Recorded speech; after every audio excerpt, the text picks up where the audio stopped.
The next topic is editing processes. In addition to the stages of planning, there have been evidences that indicate that editing processes intervene between the planning of utterance and the actual articulation. These editing operations might provide a last check to determine whether the planned utterance is linguistically and socially acceptable. So, this is a kind of check. The editing processes are considered as a check for a speaker to determine that the utterance which he or she is going to make is linguistically appropriate as well as socially acceptable. When we're talking about linguistically appropriateness, that means the choice of words that he or she has made, the kind of language that he or she is going to use is going to be socially acceptable, is going to be the relevant and appropriate to the social context in which that utterance is to be made. Matson and Bars have studied and discussed error minimizing mechanism, and they proposed the idea of boosting and editing.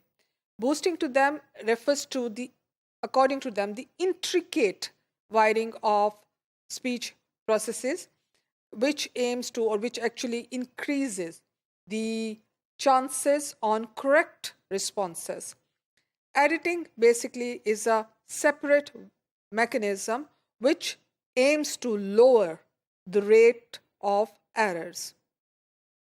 Editing occurs sensing mismatch between the encoded items and relevant elements. Now you have list of words in front of you, and then after each list you have a word respond. Now this was the study conducted by Bars, Motley and et al.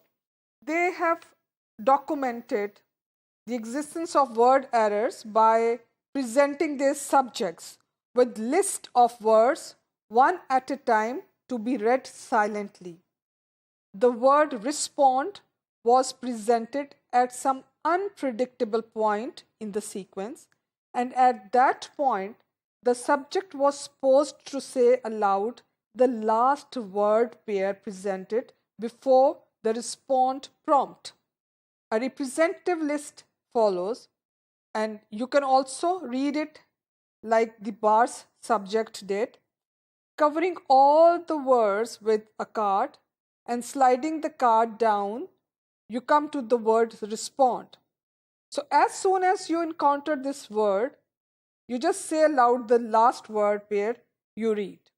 So let's say you can do this list. You have Baldos, bash door, bean deck, bell dark, Danbor, respond. So what did you say? Did you say barn door rather than Danbor? This kind of error occurred on 30% of the trials in the Bars 1975 experiment. And if you have also made this error, you fell prey to a phonological bias to begin the first word with ba and the second word with da. Now repeat the procedure with the following list: Big Dutch, Bang Doll, Bill Deal, Bark Dog, Dart Board, respond. By the time you reach the final pair in this list, you again may have had a phonological bias to start the first word with a ba and the second word with a da.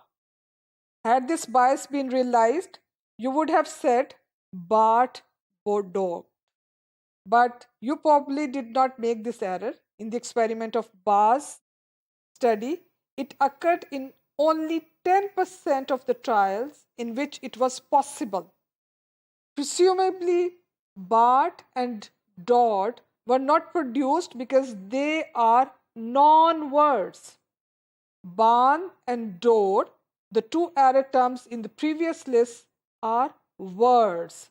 So the difference in terms of non-words and words So this is the fact that people are more likely to err or commit error with words than with non-words can be taken to suggest that they covertly edit their speech before producing it.